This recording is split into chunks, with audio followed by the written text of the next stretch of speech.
Which of the following statements about NIST's Special Publication 800-53 security controls is true?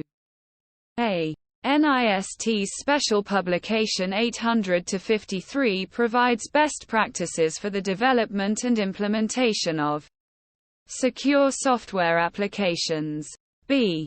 NIST's Special Publication 800-53 outlines 18 categories of security controls that must be implemented to ensure the confidentiality, integrity, and availability of a system.